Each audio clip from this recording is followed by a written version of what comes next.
The crisis in Gaza is immense. More than 1 million people have been displaced from Rafah alone in the last month alone, many of whom had already been uprooted multiple times. 95% of people there cannot access clean drinking water. Hunger is everywhere. Virtually everyone in Gaza depends on aid to survive.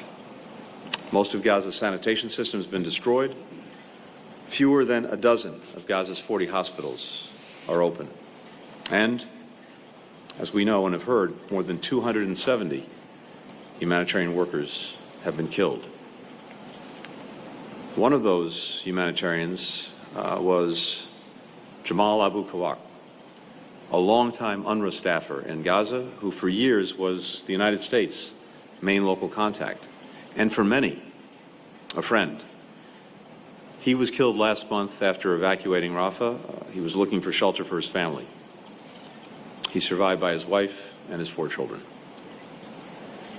The single most effective step we can take to address the urgent humanitarian challenges in Gaza is to reach an immediate and ultimately enduring ceasefire. 11 days ago, President Biden set out a comprehensive proposal to do precisely that. In its first 6 weeks, the proposal would provide for a full ceasefire, the pullback of Israeli forces from all the populated areas of Gaza, the release of a number of hostages, including women, the elderly, and wounded, a dramatic surge in aid deliveries, the return of civilians to their homes or neighborhoods in all parts of Gaza, and it would also initiate negotiations toward a permanent ceasefire. The second phase would see the release of all remaining living hostages, the withdrawal of all Israeli forces from Gaza, the implementation of a permanent cessation of hostilities, and the final phase would launch a massive reconstruction effort in Gaza. When I met Prime Minister Netanyahu yesterday in Israel, he reaffirmed his support and his commitment to bringing this proposal across the finish line. The same day, yesterday, the United Nations Security Council adopted a resolution sponsored by the United States in support of the proposal. 14 members voted for it. Not one country opposed it. It's just the latest vote of support the proposal's received from around the world, from virtually everyone around this table, the Arab League, countries throughout the region. Today, as we gather, one and only one thing stands in the way of this deal happening, and that's Hamas. So, my primary and first message today to every government, to every multilateral institution, to every humanitarian organization that wants to relieve the massive suffering in Gaza, get Hamas to take the deal. Press them publicly. Press them privately. And Hamas should not require much convincing. After all, the proposal is nearly identical to one that Hamas itself proposed on May the 6th.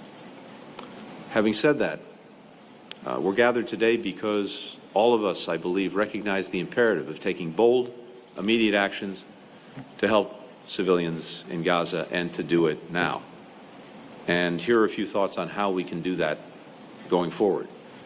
First, give more aid. You've heard this already from our colleagues at the UN. Only 1/3 of the current United Nations appeal is funded. That leaves a shortfall of approximately $2.3 billion. Every country can help fill this gap. Yet some who've expressed great concern over the suffering of the Palestinian people in Gaza, including countries with the capacity to give a lot, have provided very little or nothing at all. It is time for everyone to step up.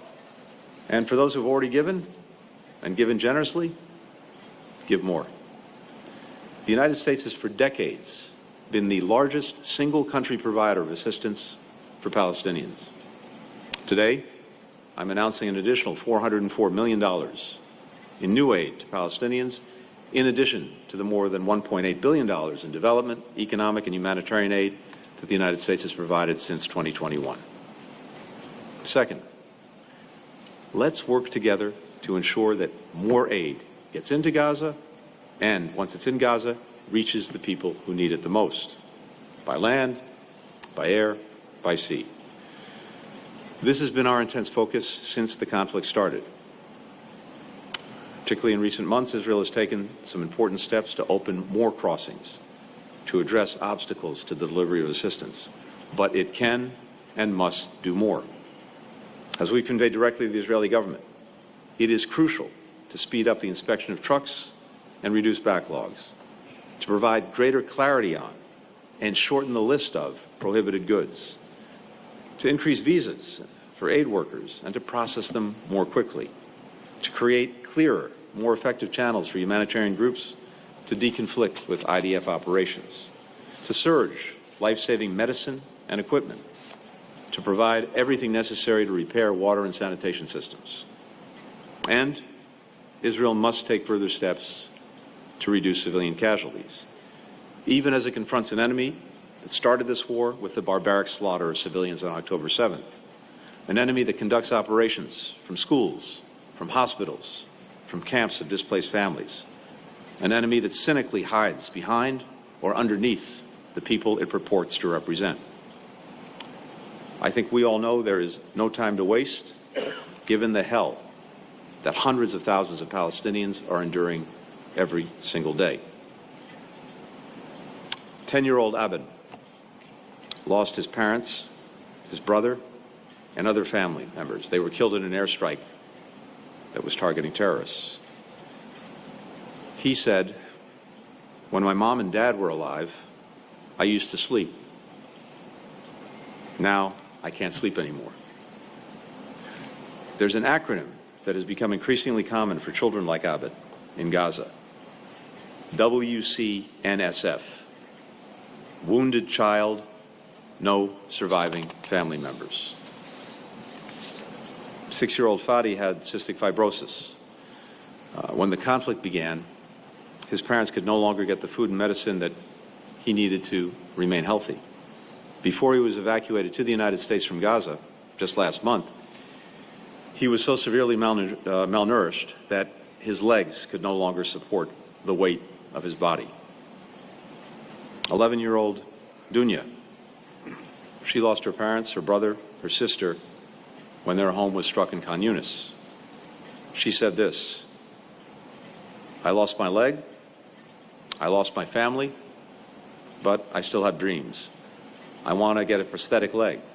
I want to travel. I want to become a doctor. I want for this war to end and our children to live in peace."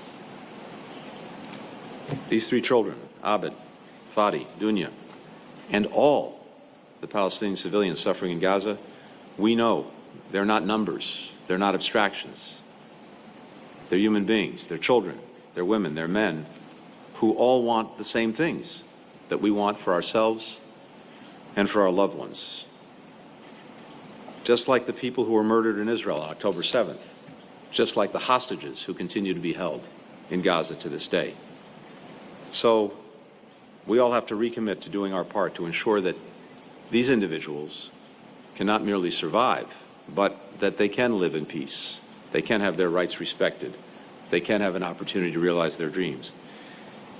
And we have to commit to something else. We have to commit together to try to extricate the poison in our common well, the poison of dehumanization, the inability to see the humanity in the other. When that happens, when hearts harden to the extent that they have on all sides, then the worst becomes possible and the best very, very difficult to achieve.